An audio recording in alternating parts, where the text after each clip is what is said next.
Fala pessoal, tudo bom com vocês? Na semana passada eu fiz um vídeo sobre a parábola do filho pródigo e deixei com vocês 4 questões. Então nessa semana agora eu estou aqui com essas 4 questões, a gente vai comentar, vai corrigir essas questões que eu passei para vocês. A primeira questão pergunta assim: descreva cada um dos personagens da parábola. Então são 3 personagens, né? O pai, que segundo a parábola, alguém misericordioso, é um pai generoso, é um pai que não guarda rancor. Essas características a gente consegue perceber a partir da parábola, né? Tanto que ele é uma imagem de Deus, que ama os seus filhos incondicionalmente, que está sempre disposto a dar o perdão. Então é o pai. E esse pai era um fazendeiro e tinha 2 filhos. O segundo personagem da parábola é o filho mais novo, aquele filho ambicioso que não se preocupava muito com o pai, não tinha cuidado com o pai e que pediu a parte dele da herança, foi embora, não deu notícia e depois, muito tempo depois, que ele já tinha quebrado a cara, aí sim ele resolveu voltar. E tem também o filho mais velho. O filho mais velho é aquele filho que sempre ficou o tempo todo do lado do pai, trabalhando, auxiliando o pai nos negócios. Só que quando o irmão dele voltou, o irmão que tinha feito um monte de besteira, ele ficou assim muito irritado com a acolhida que o pai deu ao seu irmão, porque ele já não reconhecia aquele rapaz como seu irmão. Para ele, o irmão dele já tinha morrido no coração dele quando foi embora. Então ele não era capaz de perdoar. Ele era uma pessoa muito diligente, uma pessoa muito prestativa, que estava o tempo todo do lado do pai, ajudando o pai. Então ele tinha essas qualidades, mas ele era rancoroso. Então tinha também esse defeito, o filho mais velho. Então são esses os 3 personagens, né? O pai, o filho mais novo e o filho mais velho. Questão 2. Por que o filho pródigo decidiu voltar para casa? Porque ele estava passando fome. A verdade foi essa. Eu já disse isso para vocês algumas aulas atrás, que o sofrimento às vezes faz a gente despertar para a realidade. Quando está dando tudo certo, às vezes a gente fica assim, ensimesmado, a gente se torna mesquinho, a gente não tem a capacidade de olhar a dor do outro. Isso é uma coisa muito ruim, né? Porque a gente tem que ter sempre essa vigilância, né? Será que a gente precisa aprender com a dor? Será que a gente precisa esperar a gente passar por uma situação muito difícil, quebrar a cara para a gente reconhecer os valores fundamentais na nossa vida? Na verdade, a gente não precisa. A gente pode muito bem viver de acordo com a moral, viver de acordo com os mandamentos, mesmo que esteja tudo bem na nossa vida. Só que existe em nós essa tendência. Existe em nós essa tendência da gente achar que a gente é muito autossuficiente quando tudo está bem. E aí quando as coisas não acontecem do jeito que a gente esperava que acontecessem, aí a gente percebe que a gente não se basta, que a gente precisa dos outros, que a gente precisa de Deus. Então, às vezes, a gente acaba precisando do sofrimento para poder aprender. Não aprende no amor, acaba aprendendo na dor. Aquilo que os nossos pais diziam, né? Sempre disseram para a gente. Eu já citei para vocês uma frase de Victor Hugo, que ele diz assim: assim como a pupila se dilata no breu, na escuridão, até alcançar a claridade, a alma humana se dilata no sofrimento até alcançar Deus, até enxergar Deus. Então, às vezes, a gente precisa, assim, sofrer algum revés, sofrer algum tipo de insucesso na vida para a gente voltar atrás. Foi exatamente isso que aconteceu com ele. Ele tinha dinheiro porque ele pegou a parte dele da herança, o pai era rico, só que ele gastou tudo com um monte de besteira, inclusive com prostitutas, a parábola diz isso, com bebedeira, com prostituta, gastou tudo, e aí de repente ele se viu pobre, veio uma grande crise, ele estava com fome, aí ele foi pedir emprego e colocaram esse rapaz lá para comer comida dos porcos. E aí ele percebeu: poxa, eu fui muito injusto com meu pai. Meu pai não trata nem os servos dele assim, e eu sou filho. Então eu vou voltar e vou pedir pelo menos que o meu pai me trate como um servo, porque eu já serei melhor tratado do que estou sendo aqui.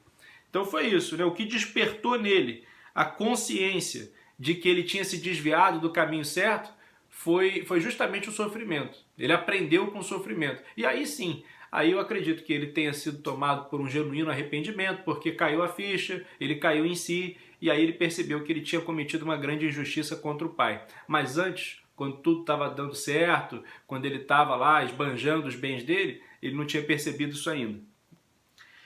3. De que modo este filho, ou seja, o filho pródigo, o filho gastador, foi recebido pelo pai? Foi recebido de braços abertos, porque o pai era generoso, o pai não guardava rancor, não guardava ressentimento.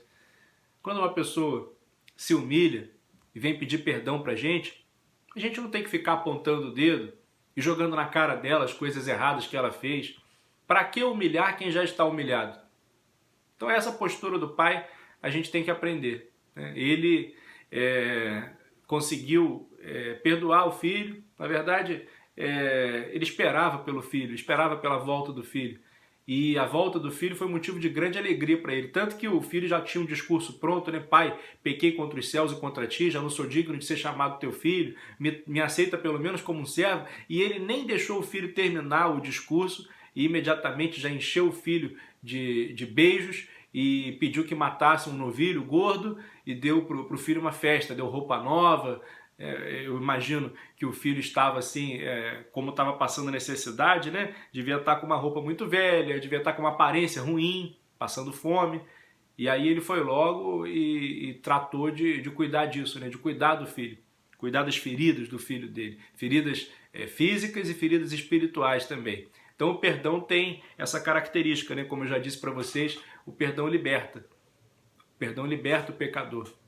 Faz aquela pessoa perceber que aquele erro que ela cometeu lá no passado pode ficar no passado, que não precisa determinar a vida dela agora, né? Que existe uma possibilidade de um recomeço. Isso tudo o perdão traz pra gente, né? Quando a gente exercita o perdão. 4. Por que o pai repreendeu o filho mais velho? Aí a gente já entra no tema da inveja.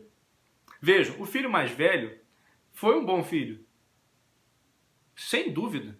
Ninguém vai duvidar disso. Ele o tempo todo esteve ao lado do pai. Quando o irmão dele, desnaturado, foi embora, ele permaneceu ali, trabalhando, ajudando o pai. Só que quando o irmão mais novo voltou, ele ficou com inveja da festa que o pai deu para o irmão. E o que é inveja? Inveja não é simplesmente você admirar alguém ou admirar alguma coisa que a pessoa possua. Por exemplo, um menino que quer ser jogador de futebol, aí ele olha lá o Messi, o Cristiano Ronaldo, e ele fala, caramba, eu admiro o sucesso desses caras, eu um dia quero fazer sucesso como eles. Isso não é inveja. Ou um homem que olha uma família e fala assim, poxa, um dia eu quero ter uma família bonita assim, quero ser bem sucedido na minha vida familiar, quero ter filhos amorosos, bonitos, saudáveis. Se ele olha um outro cara que já tem isso tudo, isso não é em si uma inveja. Se, por exemplo, você vê uma pessoa que é muito inteligente e você fica admirada com a inteligência dessa pessoa e você fala, poxa, eu queria ser inteligente como ele, eu vou estudar o que ele estudou, eu vou procurar pegar com ele algumas dicas de leitura para ver, né, o que ele estudou para saber tanto, para conhecer tantas coisas, eu quero conhecer também. Isso não é inveja, isso é admiração. O que é inveja? Inveja é a tristeza pelo bem do outro. Assim define o Catecismo da Igreja Católica. A inveja é a tristeza pelo bem do outro.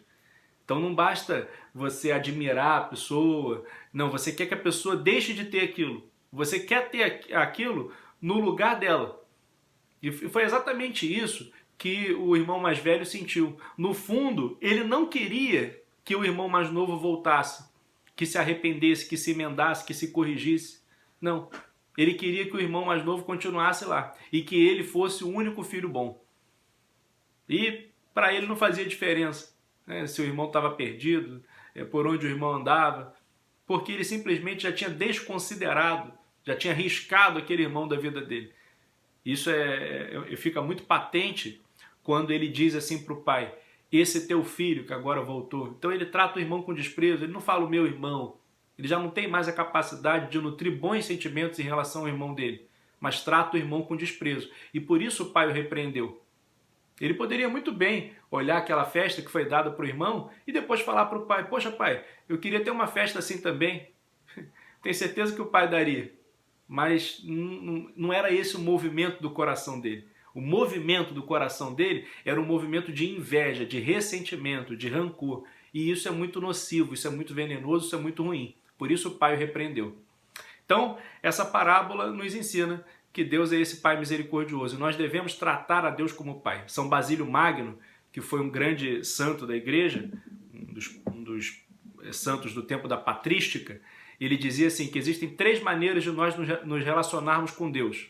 Como escravos, escravo tem medo do chicote, então aquela pessoa que tem medo de Deus, morre de medo de Deus, isso não é uma maneira autêntica, genuína, de nós nos relacionarmos com Deus.